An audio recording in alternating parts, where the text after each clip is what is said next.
తెలుగు రాష్ట్రాల్లో అతిపెద్ద lift manufacturer lifts ట్రై.com dealership కూడా ఇవ్వబడును.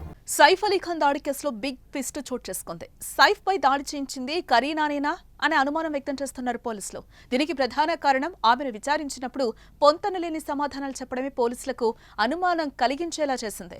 సంఘటన జరిగిన రోజున ఆమె చెప్పిన సమాధానాలు మ్యాచ్ కావడం లేదని పోలీసులు అంటున్నారు. ఇకపోతే దాడి సమయంలో సైఫ్తోనే ఉన్న కరీనా ఆసుపత్రికి ఎందుకు తీసుకెళ్లలేదు అనే ప్రశ్నలు తలెత్తుతున్నాయి. దీంతో పాటు తన 7 ఏళ్ల కుమారుడితో సైఫ్ ఎందుకు ఆటోలో ఆసుపత్రికి వెళ్లాల్సి వచ్చింది? గదిలో బంధించిన నిందితుడు షరీఫుల్ ఎలా తప్పించుకున్నాడు? ఈ ఘటనలో పని మనిషి పాత్ర ఏంటో ఇలా సైఫ్ కేసులో అనేక ప్రశ్నలు తెరపైకొచ్చాయి. ఇక దాడికి ముందు కరీనా తన అక్క చెల్లెలతో పార్టీ చేసుకున్నారు. అయితే ఆ పార్టీ ఆలస్యంగా ఇంటికొచ్చిన కరీనా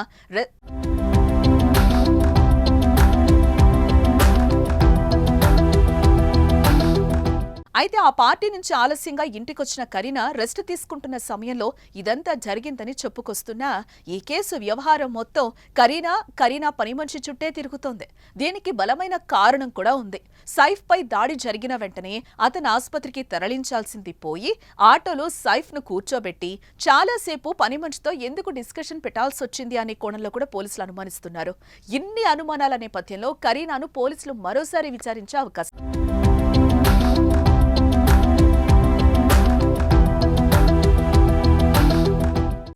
ఇక ముంబైలోని తన నివాసంలో కత్తిపోట్లకు గురైన నటుడు సైఫ్ అలీ ఖాన్ వాంగ్మూలాన్ని పోలీసులు నమోదు చేశారు. గురువారం రాత్రి ఆయన స్టేట్మెంట్ తీసుకున్నట్లుగా తెలుస్తోంది. తనపై ఏ విధంగా దాడి జరిగిందో వరుస క్రమంలో సైఫ్ అలీ ఖాన్ పోలీసులకు వివరించినట్లుగా సమాచారం. నిందితుడిని గట్టిగా పట్టుకున్నప్పటికీ పదే పదే వీపుపై దాడి చేయటం వల్ల పట్టు సడలినట్లు సైఫ్ పోలీసులకు చెప్పినట్లుగా తెలుస్తోంది. తాను కరీనా తమ గదిలో ఉన్న సడన్ గా చిన్న కుమారుడు జహ్ ఏడుపు వినిపించింది.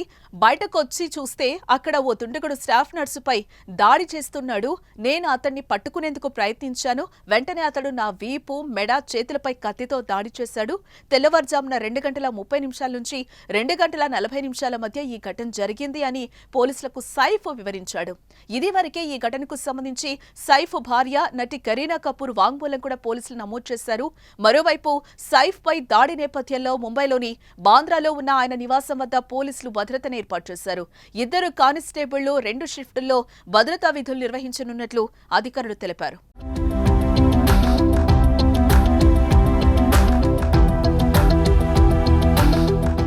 జనవరి 16న సైఫ్ పై ఓ దుండగుడు కత్తితో దాడికి పాల్పడ్డాడు. ఈ ఘటనలో సైఫ్ కు తీవ్ర గాయమైంది. సర్జరీ చేసిన వైద్యులు వెన్నెముక నుంచి కత్తిని తొలగించారు. ఆసుపత్రిలో చికిత్స అనంతరం ఆయన మంగళవారం డిశ్చార్జ్ అయ్యారు. మరోవైపు ఈ కేసు విషయమై ముమ్మరంగా దర్యాప్తు చేసిన పోలీసులు నిందితుడిని మొహమ్మద్ షరీఫుల్ ఇస్లాం షెహజాద్ను అరెస్టు చేశారు.